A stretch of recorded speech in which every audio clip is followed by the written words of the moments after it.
नमस्कार दोस्तों, कैसे हो आप लोग। उम्मीद है कि आप लोग अच्छा कर रहे होंगे। और इस वीडियो में मैं आपसे डिस्कस करूंगा, जैसा कि पिछले वीडियो में मैंने बताया था कि अगले वीडियो में हम एक प्रॉब्लम के बारे में डिस्कस करेंगे, जो एक फार्मूला हमने पढ़ा था नंबर ऑफ रेन गेज निकालने का, n is equal to C B by E का होल स्क्वायर। उस फॉर्मूले के पे बेस्ड एक प्रॉब्लम मैं बनाऊंगा आज आपके सामने। और ये प्रॉब्लम मैंने ऑलरेडी लिख के रखा है, लेकिन मैंने इसको ढक रखा है ताकि मैं नहीं चाहता कि अभी आप इस प्रॉब्लम को पढ़ो। इस वीडियो को शुरू करने से पहले मैं आपसे एक छोटी सी बात करना चाहता हूं, और वो छोटी सी बात ये है कि मैं आपसे एक क्वेश्चन पूछना चाहता हूं। क्वेश्चन ये है कि आप अभी YouTube के ऊपर बैठ के ये वीडियो क्यों देख रहे हैं? इसका उत्तर आप देंगे या मैं बताऊं? चलो मैं बता देता हूं। आप ये वीडियो कोई इंटरटेनमेंट गाना सुनने के बजाय या कोई कॉमेडी सीन देखने के बजाय आप ये हाइड्रोलॉजी का बोरिंग वीडियो क्यों देख रहे हैं? वो आप इसलिए देख रहे हैं कि आपको ऐसा लगता है कि अगर आप कुछ यहाँ से सीखेंगे तो वो आपके आने वाले एग्जाम्स में, आने वाले फ्यूचर में बहुत काम आने वाला है। तो आप अगर ऐसा सोच के कर रहे हैं तो बिल्कुल सही कर रहे हैं, लेकिन प्लीज़ सेल्फिश मत बनिए। आप भी सीखिए, औरों को सीखने का मौका दीजिए, वीडियो को शेयर करिए। यही बताना था आपको, इसीलिए मैंने ये पर्दा रख रखा था। लेकिन चलिए, ये पर्दा मैं एक साथ नहीं हटाता। एक साथ हटाऊंगा तो आप थोड़ा सा कंफ्यूज हो जाएंगे, थोड़ा पजल्ड हो जाएंगे। तो सबसे पहले मैं पुराना जो पिछले क्लास में जो हमने बात की थी उसका थोड़ा सा मैं आपको ये वीडियो ये थोड़ा सा ये आपको रिकैप दे देना चाहता हूँ। हमने पढ़ा था कि नंबर ऑफ रेन गेज किसी भी कैचमेंट का n is equal to C B by E का होल स्क्वायर। ये फॉर्मूला मैंने कल बताया था। और इसमें जो हमारा ई क्या था? अलाउबल एरर था। अलाउबल एरर यानी हम पहले से ही डिसाइड कर लेंगे कि हम जो रेन गेज का नंबर निकाल रहे हैं उसमें हम कितना एरर एक्सपेक्ट कर सकते हैं। 10%, 20%, 30%। और अगर हम ये सोचते हैं कि हम 30% एरर अगर डेटा में रहेगा तो भी हमारा काम चल जाएगा, देन ई का वैल्यू हम लेंगे 30%। और उस हिसाब से हमें नंबर ऑफ रेन गेज का वैल्यू निकलेगा। और जितना एरर बढ़ाएंगे उतना नंबर ऑफ रेन गेज की ज़रूरत कम होगी, और जितना एरर कम होगा उतना ही रेन गेज की ज़रूरत ज़्यादा होगी। जैसा कि इस फॉर्मूले को देख के लग रहा है, ई जो है न्यूमरेटर में है, तो न्यूमरेटर अगर बड़ा होगा तो वो टोटल वैल्यू छोटा होगा। तो चलिए, इतना छोटी सी मैथ बताने की मुझे ज़रूरत नहीं है, आप इसको तो अच्छे से समझते ही होंगे। लेकिन इसमें एक टर्म आता है सी वी। अब इस सी वी को निकालने की ज़रूरत पड़ेगी। तो सी वी निकालने से पहले हमें निकालना पड़ता है सिग्मा। सिग्मा जिसे हम कहते हैं स्टैंडर्ड डेविएशन। तो ये जो सिग्मा है, सिग्मा को कई बार सिग्मा n-1 भी कहते हैं, अगर n is number of rain gauge. तो सिग्मा निकालने का एक ये फॉर्मूला है। This is the formula of sigma, root over n यानी number of rain gauge divide by n-1, और पी स्क्वायर का बार, यानी जो डेटा है हमारा उसका स्क्वायर का बार। और दूसरा है, काफ़ी गर्मी लग रही है, मैं फ़ैन चला देता हूँ। अब थोड़ी सी आवाज़ अगर आपको फ़ैन की आएगी तो माफ़ कीजिएगा। और जो दूसरा डेटा है वो है आपका, मैं कहाँ बता रहा था, हाँ, ये है कि जो रेन गेज का डेटा है उसके स्क्वायर करके उसका एवरेज निकालेंगे तो पी स्क्वायर बार निकलेगा। स्क्वायर्स मीन ऑफ स्क्वायर्स, और ये है mean value of rain gauge data. तो ये यहाँ से सिग्मा निकालेंगे और फिर यहाँ से सी वी निकाल लेंगे, 100 सिग्मा बाई पी। ये शायद 100 रिपीट हो गया है, इसकी ज़रूरत नहीं है। तो इस तरह से करके, या फिर सिग्मा निकालने का एक और फॉर्मूला है, हम यहाँ से भी सिग्मा निकाल सकते हैं। पी माइनस पी बार का होल स्क्वायर को सम करेंगे, यानी हर ये पी आई होगा, पी आई माइनस पी बार, तो पी बार निकालेंगे और ये n-1 number of rain gauge. तो ये एक फॉर्मूला है। चलिए, अब जो प्रॉब्लम सॉल्व करेंगे तो ये चीज़ें ज़्यादा क्लियर हो जाएंगी, बिल्कुल क्लियर हो जाएंगी। थोड़ा सा कन्फ्यूजन होगा अभी फ़िलहाल, तो कोई बात नहीं है। तो चलिए अभी हम प्रॉब्लम को करते हैं। तो प्रॉब्लम जो है, प्रॉब्लम क्या कह रहा है कि एक catchment has 6 rain gauge stations. Catchment यहाँ पे है, कैचमेंट कहने का मतलब है भूभाग। अभी समझिए भूभाग।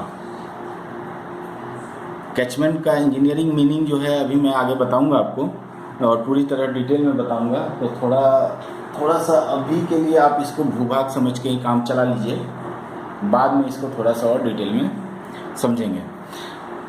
तो a catchment has 6 rain gauge stations in a year. The annual rainfall recorded by the gauges are as follows. अब देखिए 6 रेन गेज स्टेशंस हैं, A B C D E और एफ।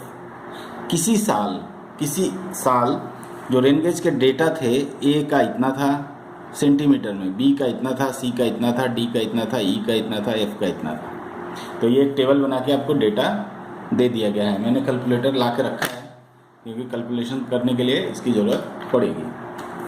अब इसमें 2 क्वेश्चन है। पहला क्वेश्चन ध्यान से पढ़ते हैं। पहला है determine the standard error in the estimation of mean rainfall in the existing set of rain gauges. कहता है कि अगर ये रेन गेज का सेट है, यानी 6 रेन गेज अगर लगे हैं तो कितना एरर हो सकता है वो बताइए, यानी अलाउबल एरर इसमें कितना है, तो वो निकालना है। उसके बाद बी नंबर है कि for a 10% error in the estimation. कह रहे पहले से एरर दे दिया कि अगर एरर 10% है of the mean rainfall, calculate the optimum number of rain gauge station in the catchment.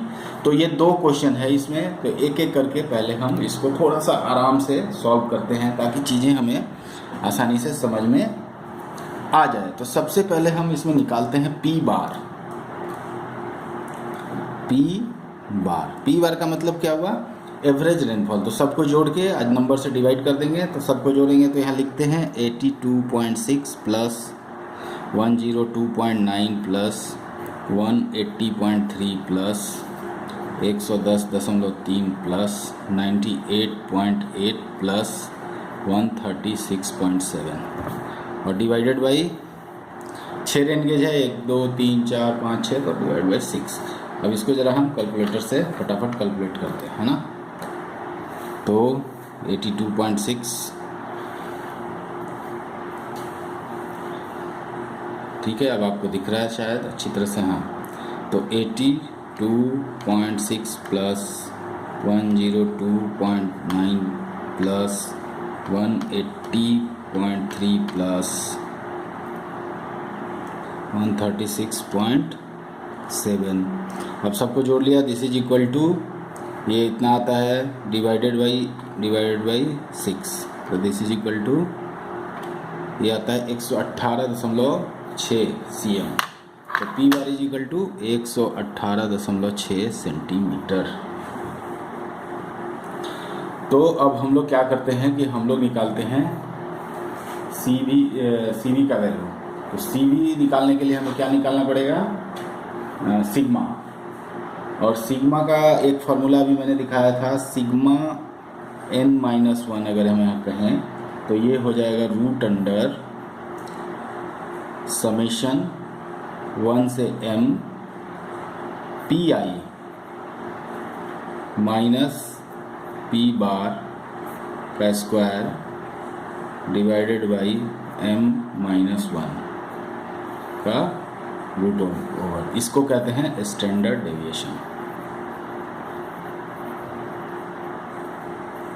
चलिए अब मैं इसको थोड़ा एक्सपैंड करके लिखता हूँ सो दैट कि आपको इस एक्सप्रेशन का मीनिंग जो है उसमें कहीं गलती ना हो। तो यहाँ लिखेंगे हम sigma n-1 is equal to root over तो है ही। अब सिग्मा इसका मतलब क्या हुआ, पी आई। तो सबसे पहले P1 लेते हैं, this is PA PB PC है ना। तो पी आई की जगह हम लिखेंगे 82.6 माइनस पी बार हमने क्या निकाला 118.6 का स्क्वायर, पहला डाटा हो गया, प्लस अब पीबी की बात करेंगे तो 102.9, ठीक है, ये यहाँ से आ रहा है। हाँ, तो दोनों नहीं देख पाएंगे, मैं आपको बता देता हूँ 102.9 और माइनस पी बार हमने निकाला 118.6 का स्क्वायर, प्लस उसी तरह आगे भी करते जाएंगे। इसी तरह हम लोग इसको लिख सकते हैं यहाँ होल स्क्वायर, ये जो टर्म समझिए 136.6 माइनस 118.6 का होल स्क्वायर, ये थोड़ा दिख नहीं रहा है, और डिवाइडेड बाई m-1, m जो है 6 और -1। तो ये हो गया आपका एक्सप्रेशन। और अगर हम इसको सॉल्व करें और इसको पूरा कैलकुलेट करें तो हमारा जो वैल्यूज सिग्मा का जो वैल्यू आएगा वो आएगा sigma m-1 is equal to 35.04 centimetre. ये आ गया आपका सिग्मा का वैल्यू। उसी तरह अगर हम CV का वैल्यू निकालें तो CV कितना हो जाएगा, ये हो गया आपका, ये हो गया सिग्मा m-1। अगर हम इसको कैलकुलेट कर लें तो 35.04 सेंटीमीटर आएगा। और अगर इसी को CV निकालें तो CV का वैल्यू क्या हो जाएगा, sigma n-1 divided by P into 100, तो 35.04 divided by P bar, sorry यहाँ P बार हमने क्या निकाला है 118.6 और गुना 100। तो इसको अगर हम लोग कैलकुलेट करें तो आएगा ये 29.54%। तो ये 29.54% आ गया हमारा CV। अब चलिए, अब हम जो बेसिक फार्मूला है हमारा, बेसिक फार्मूला क्या था,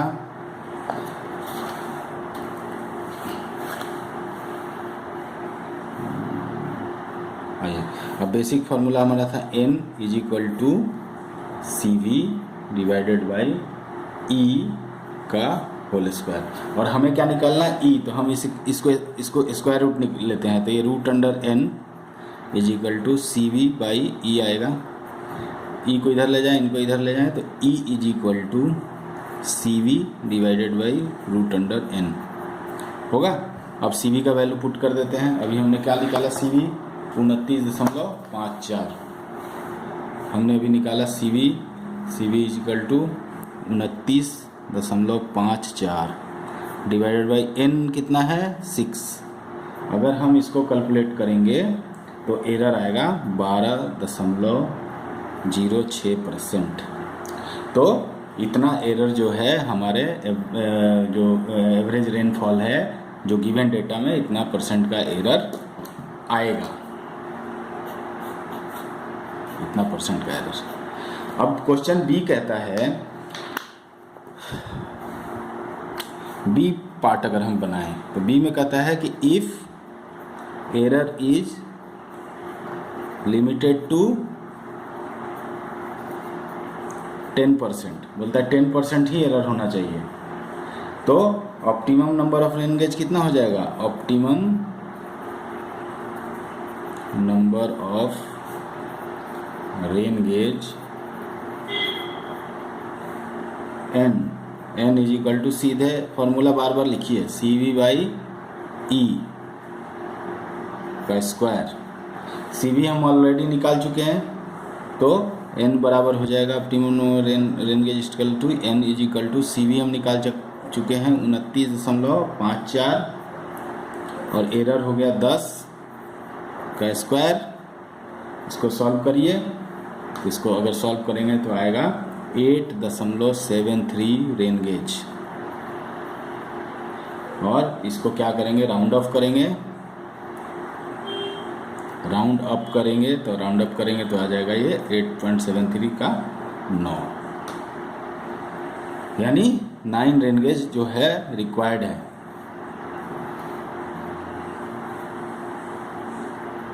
तो और कितने रेन गेज की ज़रूरत पड़ेगी, एग्जिस्टिंग कितना है, एग्जिस्टिंग है 6, ठीक है, तो रिक्वायर्ड होगी, रिक्वायर्ड रेन गेज हो जाएगी 9 - 6 इज इक्वल टू 3। तो इस तरह के बहुत सारे क्वेश्चंस आपको पूछे जाएंगे। आप बुक उठाइए, किसी कोई भी बुक जो भी है या कोई गाइड है कहीं भी कोई, या कहीं प्रीवियस ईयर में इस तरह के क्वेश्चन आए हुए हैं हाइड्रोलॉजी पे बेस्ड, इस फॉर्मूले से बहुत सारे क्वेश्चन उलट पुलट के पूछे जाएंगे। तो आप उसको 2-4 प्रॉब्लम को सॉल्व करिए। कोई प्रॉब्लम आता है तो मुझे भी बताइए, सो दैट कि मैं आपको उस प्रॉब्लम के बारे में विशेष जानकारी दे पाऊँ। तो तो इस वीडियो को बनाने का मकसद मेरा यही था, लेकिन इस वीडियो को ख़त्म करने से पहले कुछ इंटरेस्टिंग बातें मैं आपको बताना चाहता हूँ। तो रेनफॉल के बारे में, क्योंकि अगर हम आगे जो थोड़ा और ज़्यादा पढ़ने की कोशिश करेंगे तो हमें थोड़ी सी जो जनरल बातें हैं, जनरल टर्म, जनरल इंटरेस्टिंग कहता हूँ मैं, सो दैट कि आपको इंटरेस्टिंग शब्द से थोड़ा इंटरेस्ट जाग जाए। Interesting facts about rainfall. क्योंकि इंजीनियर जो है, इंजीनियर हमेशा कंपेयर करता है, इंजीनियर किसी चीज़ को मेजर करता है और तब जाके किसी चीज़ का प्रॉब्लम को क्वांटिटिव वे में समझ के फिर उसका आंसर देता है, और कोई प्रॉब्लम हो तो उसका सॉल्यूशन करता है। मैंने पिछले वीडियो में बताया था कि जो एवरेज रेनफॉल होता है, पी बार जो होता है वो 35 ईयर का एवरेज होता है। यानी एवरेज रेनफॉल हम लोग 35 ईयर के डेटा के बेसिस पे निकालते हैं, और जो 35 ईयर का एवरेज रेनफॉल होता है उसको हम लोग कहते हैं नॉर्मल रेनफॉल। यानी 35 year average rainfall, 35 year data बराबर एवरेज रेनफॉल। अब हम एवरेज रेनफॉल या नॉर्मल रेनफॉल किसी भी एरिया का या किसी भी कंट्री का, अब कहता है कि अगर किसी साल इस नॉर्मल रेन से कम बारिश हुआ, नहीं, ये नॉर्मल रेन से अगर कम बारिश हुआ तो कहेंगे this is bad year. Suppose there is a city, मान लीजिए दिल्ली है, दिल्ली के 35 सालों का जो रेन का डेटा है मान लीजिए 100 मिलीमीटर है, 100 मिलीमीटर, और किसी साल 90 मिलीमीटर अगर दिल्ली में बारिश होती है तो हम कहेंगे this is a bad year. और अगर ये ज़्यादा बारिश होती है, यानी 100 मिलीमीटर से अगर ज़्यादा, यानी अगर मान लीजिए 110 मिलीमीटर होती है तो हम कहेंगे कि this is a good year. अब गुड ईयर बैड ईयर कहने का बारिश के टर्म में यही है, ठीक है। और अगर 100 ही होती है इक्वल टू, तो फिर कहेंगे this is a normal year.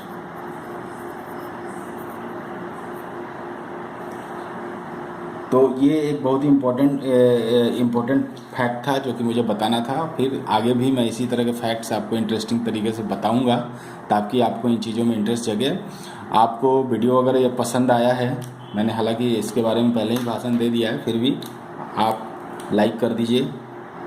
चलिए इस पेज में लिखते हैं, लाइक, सब्सक्राइब